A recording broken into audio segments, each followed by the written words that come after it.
Okay.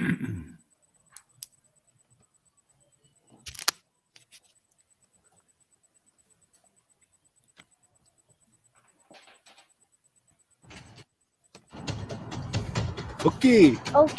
Okie. Okie. Okie. Okie and welcome. We acknowledge that we're gathered on the lands of the Blackfoot people of the Canadian Plains. We pay respect to the Blackfoot peoples past, present, and future. We recognize the thousands of Indigenous peoples From many diverse nations, All left home. including members of the Blackfoot Confederacy, of the Six Gates of the people, Akana. Kikan. Siksika, Amskapi people, as well as other First Nations, Métis, and Inuit peoples. We respect Indigenous peoples' cultural heritage, beliefs, truth and relationship to the land. that stretches back in time. We will not blink at history. We will not blink at history. And we will learn from it. Okie is an invitation. A step forward. In Blackfoot, Oki means hello. Okie means hello. Hello. Okie. Okie. Okie. Oki, and welcome to the lands of the Blackfoot people. Okay, and welcome to Dial In. Oh, okay, I got it. Welcome to Dial In. Hello, how are you doing? I have with me, we have a guest tonight, Don Campbell. Diane has arranged for Don to come visit. I don't know what she had to pay him. I hope she did. I think our budget's blown already. I don't know if we can pull this off. But anyways, Don's here. He's a very intelligent, very caring human being. I've met him before. But Diane, I think she's got tough questions for him. Diane, how are we going to have fun with Don tonight? What are we going to do? Well, let me introduce Don to the audience. Don is, he was not introduced to us prior to us coming together, the three of us actually, in a master's class taught by David Irvine. And after the first class that we took, David assigned us the homework of finding an accountability buddy that would support us and be friends with us and hold us accountable to the teachings that we were going to encounter throughout the course. And as soon as the course finished, I contacted Don and said, will you please be my accountability buddy? Because there was a real special essence about Don in our first class that really drove me to want to be in a partnership with him. And I have never looked back. It's been amazing. And so I wanted to invite Don here because I wanted the opportunity for the listening audience to also have the opportunity to experience some of his beauty. Well, so welcome, Don. Yeah, thanks, Don. That's great. And Don, this program is about having people tell us about their authentic selves, their real selves, and that's you. You're a very authentic, real person. So we just like you to share with us, with our audience. Even there's things that Diane and I already know, but if you would like to share about yourself, we would love to hear that and just have a chat. Okay, well, excuse me. First of all, thank you for the opportunity. Dan just gave you a little history of how we met, and that was very good. We were accountability buddies through David's course, and of course, Alan was on the same course, so I got to know Alan a bit too. My background, I guess I live at Meadow Lake, Saskatchewan. I was born and raised in this community. My parents had a ranch, which I am presently living on. I'm the second generation rancher. It's now been handed on to the third generation. So one of my little experiences in life is I've had two very good intergenerational transfers, one from my parents to my wife and myself, and from my wife and myself to my children. And, often in agriculture, that's a very difficult thing. Mm-hmm. We've done it twice, and we've done it very successfully with, not a lot of stress, not a lot of pressure, just happened in a very friendly, helpful way. Yeah, and I think a lot of times farms, that's when they lose the ownership from the family farm is at those generational changes where a big factory farm or whatever or a feedlot buys them out and then they're out of the farming business, right? But your kids obviously wanted to be in the farming business, farming and ranching. That's amazing. Yep. Well, like I said, I was raised in Meadow Lake, and when I was in grade 12, I would have been glad to go to the ranch and, be a cowboy for the rest of my life. And mom and dad said, no, you can't do that. You got to get away and do something and grow up. And then maybe someday you can come back. So I chose to go to veterinary medicine. I'm a veterinarian. So I went to Guelph, Ontario, took a veterinary medicine course. That took me 5 years of university, and then I practiced for 5 years. And then the opportunity came up to go back to the ranch. So that was my first love. So I said, yeah, that's what I'm going to do. And I'm the person, like, I like to do my own work. So I could have, continued to practice and hired somebody to run the ranch. But I decided I didn't want to do that. I wanted to do my own, pound the staples, feed the cows, whatever it was. So I just quit veterinary medicine cold, and I started ranching. And I ranched with my dad for a few years. That went really well. And then Bev and I bought him out, and it just carried on. Wow. Your veterinary experience, I mean, that was pretty intense experience, but that has paid off for you for how many decades in terms of your ranching and your care of animals, your animal husbandry skills from being a vet. That must have been huge in terms of, Well, it was very helpful, but the biggest thing I got out of university was personal growth. Like when I went to Guelph, I went on the train out of Saskatoon. Saskatoon to Toronto was a long ways in those days. That was back in 1962, a lot longer than it is today. And I'd never been away from home really at all. So when I got there, I needed to, I was 2,000 miles from home. I had to decide who I was, what I valued, how I was going to live. And fortunately, the story of my life, I've met some wonderful people. Like they gave out their rooms on an alphabetical order. We stayed in the residence. And I got a room with Fred Clark. Campbell and Clark are right close. And he was probably the most outstanding guy in our class. And, it helped me get grounded, helped me do the right thing. So that was huge. And really, that's been the story of my life. Like you had that little video at the start there, and I think it talks about it takes a village to raise a child. Well, I think that's how I was raised. Because, I had my parents, they had a lot of friends. We had a lot of employees at the ranch. We had the store with employees. All those people mentored me and helped me. Mm-hmm. And then when I got to university, exact same thing, And then I had a life-changing experience in 1985. I went to listen to a speaker who was talking about how to double your grass. He was promoting holistic management. And holistic management then became a big part of my life from 1985 until today. And basically, holistic management is a decision-making process. It helps you make decisions that are socially, environmentally, and financially sound, all at the same time. And if you look in our culture, like we might do one of those, we might do two, we hardly ever do three. We don't even think about it. Because I like growing grass. Well, I grow more grass. I have more cattle. I don't talk to my wife, don't talk to my kids, don't pay attention to my finances. That's our common story. Right. Yeah. So holistic management really changed my life. And I started using it on my ranch in 1985. And then about 1989, I started teaching. And I became a certified educator for holistic management. I taught kind of on my own from 89 till 97. And then in 97, Bev joined me. We traveled across Western Canada for 20 or 25 years and dealt with people and how to have a better life. Wow. And what I saw in my life is that, there's nowhere to live better in the world than in Western Canada. So by theory, then we should be the happiest people on the face of the earth. And of course, everybody knows we're not. We've got all kinds of situations and problems and holistic management helped us live our dream.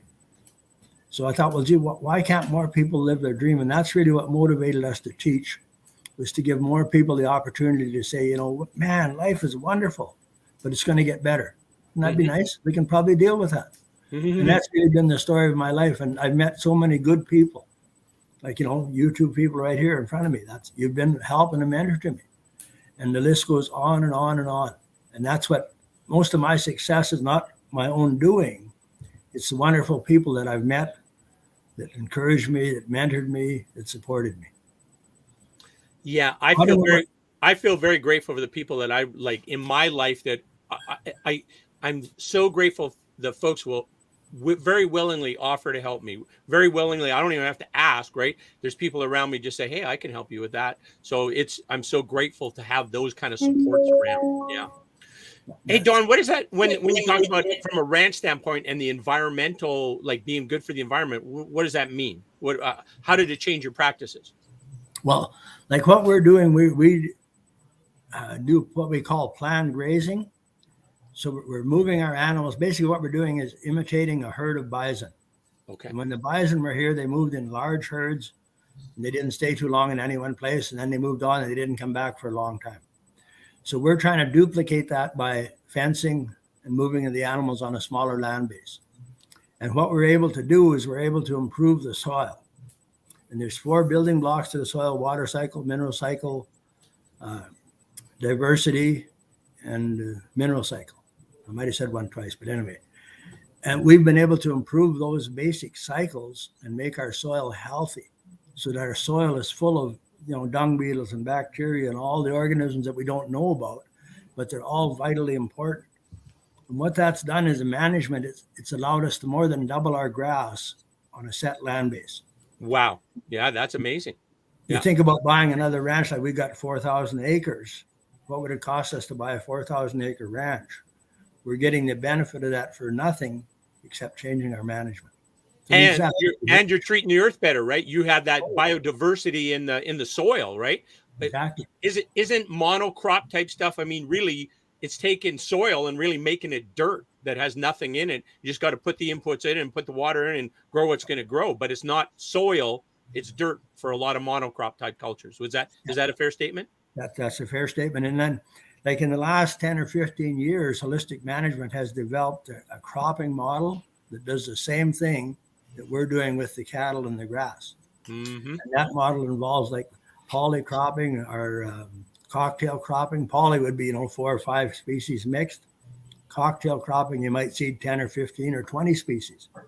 And there's a synergy between those species so that each one helps the other one grow, and they grow better. And they also feed the soil so that the soil becomes alive. And then when you want to grow a grain crop, you don't have any inputs and you have a high yield and a high quality product, your profit just takes off like crazy.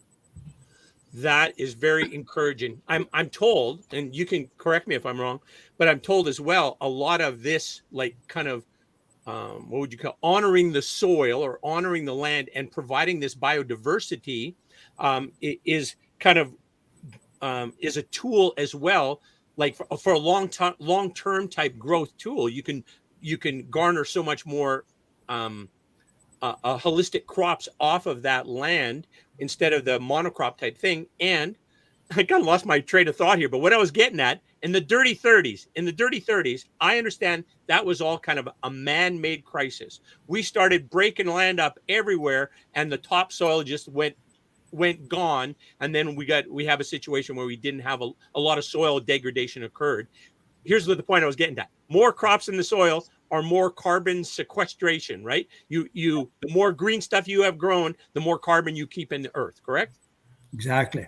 Okay. See, like holistic management, like I said earlier, it's a decision-making process, and it's proven it works around the world. Like it's carried on all over the world, carried on in North America, South America, wherever you want to go. And like, I think we have real answers to the global warming. You just mentioned about carbon sequestration. And if we change the way we farm and the way we ranch, we can sequester amazing amounts of carbon. So then all of a sudden, carbon is not a big issue anymore. Mm-hmm. And we've created deserts around the world by our farming practices. And most deserts are man-made over time. Yeah. And what's happened is in North America, and especially in the United States, we've exported our knowledge and expertise to other countries, and we're helping them create deserts, just like we're creating deserts in Western United States and Southern Canada. Yeah. So, I mean, I'm a tremendous optimist because I think we got real answers, and I believe solidly in people. Like people, when they're challenged, they'll rise to the occasion, and we can do better. We can have a better society. And when I say better, healthier land, healthier people, like there's so many things we could do to, love and support our people.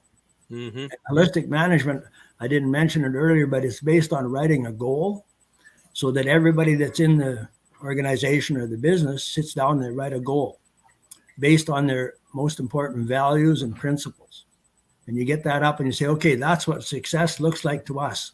Now, how are we going to manage our lives, our money, our land, our time to create that vision? Mm-hmm. And it's so powerful. And like when we write the goal, most goals are written to be obtained or achieved. Our goal is written to say, gives me direction for the next 25 or 30 years. It's like a North Star. So it says, if I do this, will it take me towards my goal? Healthy people, healthy land, healthy profits, or will it take me away from my goal? Easy to judge. You say, well, no, I'm not going to do that. Everybody else is doing it, but I won't do it because it doesn't fit my goal. Yeah.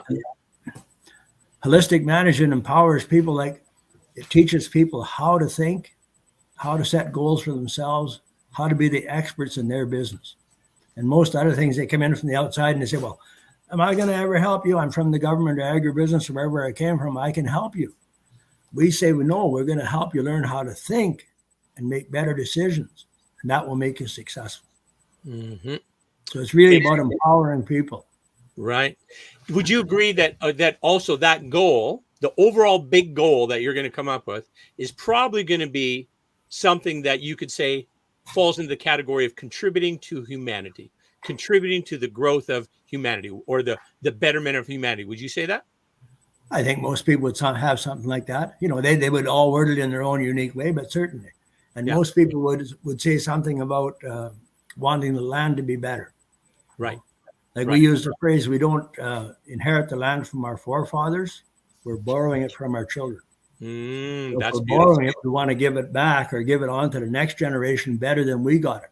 Right. And that would be kind of, you know, that's not universal, but certainly very common in holistic management circles.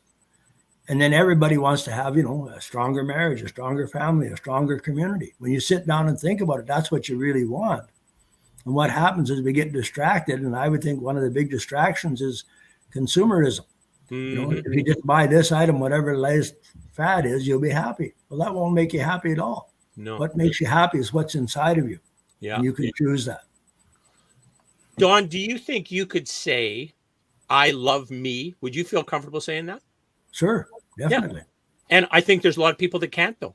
I think there's a lot of people that can't, and I think because they or don't feel comfortable saying that, maybe can't's too strong a word, but they don't feel comfortable with that. And if they don't feel comfortable with that, then they kind of default to decisions that aren't the best decisions for them because they're not valuing themselves enough. You know what I mean? Does that make any sense? Yeah. You're right on, Alan. Like if you can't love yourself, you can't love your neighbor, and you can't love God. You got to start with yourself. And a lot of people feel that it's maybe selfish to be good to yourself. But if you're not healthy, you're no good to anybody.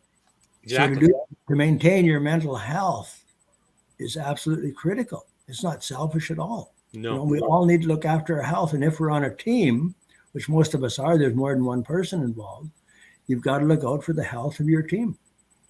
Like we just have come through, you know, really a couple of trying years in agriculture, and particularly in our case. And one of the things we did every time we met, we got together, we said, okay, how are you feeling? How's life going? Do you need help? What can we do to make it better? You know, and don't sweep those things under the table. Those things are real. And those are what really determine your success. Yeah. And especially just to take the time to have those conversations and listen, right? Like, you know, just to slow down to take that time, right? I think that's super important. Diane, I'm kind of dominating the conversation here. Sorry. Jump in there. The door wasn't open. I'll stand back here for a minute so you can have a chat. I was running around looking in the windows. I apologize. I got a little excited. I'm pretty excited about the conversation, but go, Being Diane. excited is great. Okay. The question I have for you, Don, which I love everything that you're saying, but I'd love you to speak a little bit to the holistic management program, change your life, improve quality of life. But you mentioned a little bit about connection and relationships. So how did that program foster connection and relationships for you? Well, like we use an example of a three-legged stool, milking stool. You know, somebody that's old like me might remember a three-legged milking stool. And those legs would represent the people, the land, and the money. So we would say all legs are equally important. And you can't sacrifice one for the other. So right away, that puts the people issues front and center. They're just as important as growing your crop or looking after your animals. So when you say that, then you say, okay, what am I going to do? Well, I'm going to write a goal. Then I'm going to make some action steps. What am I going to do to improve my communication skills? What am I going to do to be a better listener? How am I going to be more emphatic? How am I going to be more loving? And I mean, the list just goes on and on. It never ends. You know, like one of the little goals I have, and it's not a big deal, but, you know, to be a better person. Well, you only have to ask Bev, and I'm not done yet. She still wants me to keep working on that. Bev's my wife. It's an unending journey. And I mean, like when you realize you can't be successful, I often tell people, if I come to your area and I teach you to grow the best grass and we don't tie it to your finances, you won't be successful. And if you grow the best grass and tie it to your finances and your people fall apart, you won't be successful. So long term as an individual business, as a society, if we don't care for our people, improve the land and make a profit, we're going to fail. It's just a matter of time. And it might take quite a while. It might be 2 or 3 generations, but it's going to fail. So that puts the importance. And we spend a lot of time, we do a lot of work in circles, which would fit in with the indigenous people. That's where we learned that. We use a talking stick. We had a meeting today, pretty serious topic. First thing we did is said, how am I? That's what we call it. And everybody gets a hold of the stick and go around the circle and say, well, I had a really frustrating day about whatever. Oh, that's too bad. Can we help? Or I had a really good day, whatever. But, it's recognizing, honoring the people. Mm-hmm. That's so important because without the people, there's nothing. Yeah. Yeah. And what the stuff we do, isn't it? That's all. It's for people. It's always for people, right? Even in terms of our care about the environment, that's for people in the future, right? It's for people, us today and people in the future. It's all kind of people centric of everything we do, isn't it? Like about making the world a better place for the people that we know, the people we love, the people, future generations that are coming after us, right? So for sure. And I mean, like in our society, what happens, I think, over time is that we've become much more individualistic. We don't have a strong community. We don't have a sense for other people. We just, I want my whatever it is. Yeah, I think you correct me if I'm wrong. Disconnection is disease. Disconnection in your body is disease. Disconnection with other people is disease in our society, in our communities, right? That disconnection. Yeah. Like we need stronger families and we need stronger communities. That's the only way we can ever have a stronger, better society. And I believe we can do that. I said that earlier. I'm a great believer in people. Mm-hmm. I have too. What we can do. So in the course that we took, Authentic Leadership, we learned some really important skills in that course. And David challenged us at the end of the course to actually live those skills out to become authentic leaders. And what has that looked like for you, Don? Oh, that's a tough one. I'll just back up a little bit. Like I've known David since about 1989 or 90, somewhere in there. And at that time, we had a board of holistic management in Canada, and he happened to be on the board. Some farmer friend of his invited him to be on the board, and I got on the same board. So I developed a relationship with David. And, I think I was always kind of a people person. But when I met David, he gave me the permission to dwell on the people. Not put it to the side, but bring it front and center. So I've known David since then, and I've gone to umpteen dozen courses with him. And actually, one of the things I did that really helped me, I phoned David one time and I said, I can see that I could learn a lot from you. I'd like to come and have you mentor me. And I'd just come down and spend time with you, whatever you're doing. And he said, would that work? And he said, yeah, come down. So I went maybe 5 or 6 times. It's an 8-hour drive to Calgary. I'd drive down, stay overnight with him and Val, work with him the next day, whatever work he was doing, stay overnight, drive home the next day. And that made such a huge difference in the kind of person I am. I went from being kind of, only using part of my talents to using a much higher percentage of my talents. So I can't really answer your question directly, Diane, but I've used David things all the time. And David and I, somehow we've developed a strong friendship. And, we don't keep in touch on a regular basis, but on an irregular basis, we're in touch all the time. And I would suggest it's been very beneficial to me, totally beneficial, and to David also. He is certainly encouraged me to be more forthcoming. He shares so much, right? And he doesn't, if he's sharing something and he cries while he's sharing it, he does that. 5 years ago, that I would have never ever done that. That been shut the camera off and run away. Now it's like, yeah, sometimes that happens. You're telling something, there's emotions that come up and you cry. Yeah, it could happen. So yeah. Hey, Don, what do you think of this? Tell me about this. How your accountable decision-making process, then we talked about how it makes the diversity of the crops, the crop diversity, the land that you get, that it's soil, not dirt, right? Do you think there's a parallel in terms of how we treat people or how we include people in diversity and how that might make for a more fulsome type of beneficial experience. Does that make sense? Definitely. Like in our team, we've got, our, two sons, and one of them is married, so his wife is on the team, and Bev and I are kind of stepped aside, but we're still here. And like what we find is diversity makes the team better. Because if you go to the meeting, everybody says, "Yep, that's all." We all think, well, you only need one person. But it's when somebody challenges and says, well, "Is there a better way to do it? I got this question."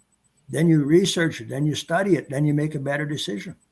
And like our decision making at our business is quite slow, but it's very, very effective.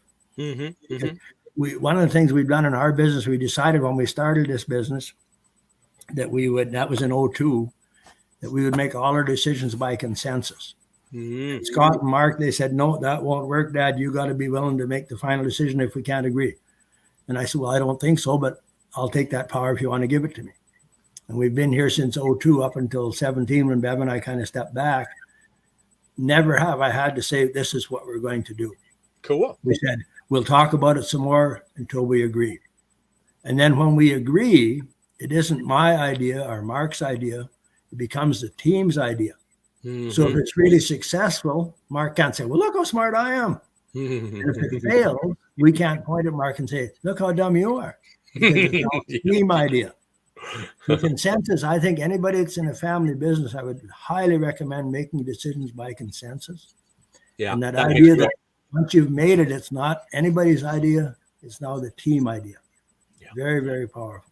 Yeah. And once you start, like back to Diane's question there a little bit, like once you start to do people things, you're both well aware that it never stops. There's always more you can learn. There's always more you can do.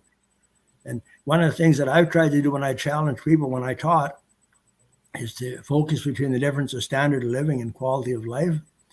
And in our society, standard of living, everybody knows what that is. It's another truck or a holiday or whatever you like. And the myth is that will make you happier. And my belief is it doesn't make you any happier at all.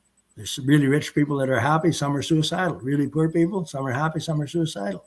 What makes you happy is quality of life. And I've defined quality of life for myself. And I encourage other people to think about it and define it for themselves. And for me, quality of life is, how do I feel about myself when I look in the mirror in the morning when I'm shaving? How do I feel about the important people in my life and the relationship with them? And how do I feel about God? And if those three are strong, I'll be happy over a wide standard of living.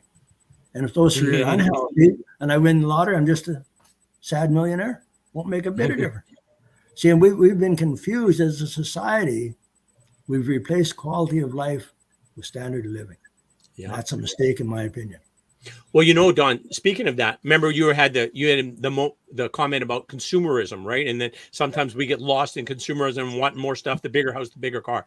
And what is that? That is where we believe the advertising messages that we're not enough unless we have the new truck, or we're not enough unless we drink this beer and then we're going to be attractive to these females or whatever. It's always something about you not being enough.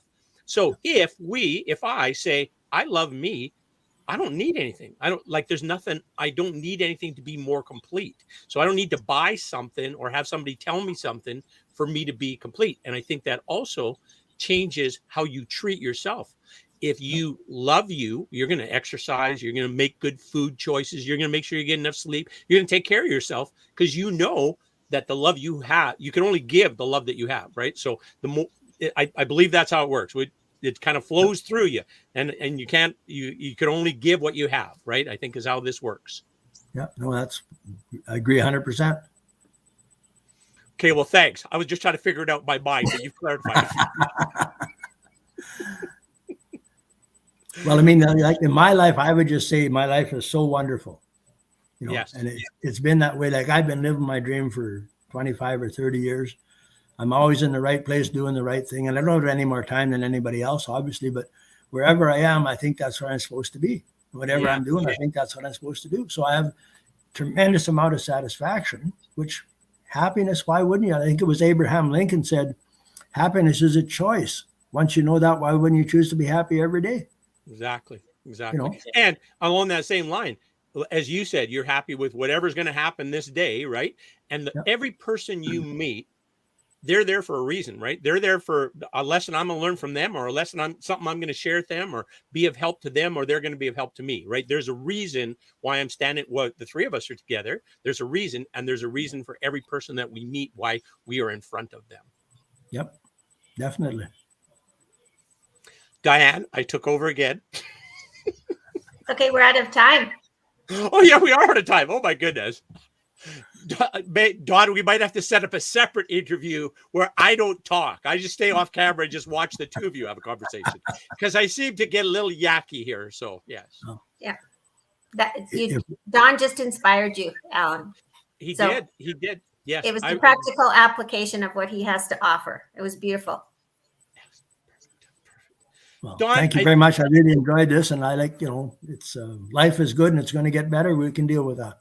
Yeah. Oh, love it. Hey, let's also put a little plug in quick for Diane's book at dianemcconnell.ca. You can buy this could be grace. This could be grace. I just about screwed it up there. Rave reviews, people buying multiple qualities, changing their lives. Check it out. It's an amazing book. Or maybe you don't, maybe you want to have a little primer on it. There's a 6-part series that Diane and I did about this book. If you YouTube it, you can find it, or you Google it, you can find it, or send me a note or send me a text and I'll get it to you. Awesome. Don, thanks so much for joining us. Thank I you, just Don. want to say one quick thing. If you buy Diane's book, it's investment. It's not an expense. That is Oh. well said. Well Oh. said. Yes. Yeah. You guys All are right. awesome. Have Thank a you great so week. much. You're welcome. Don. Great being there. Thank you for inviting me. Bye-bye. Bye, Alan. See ya.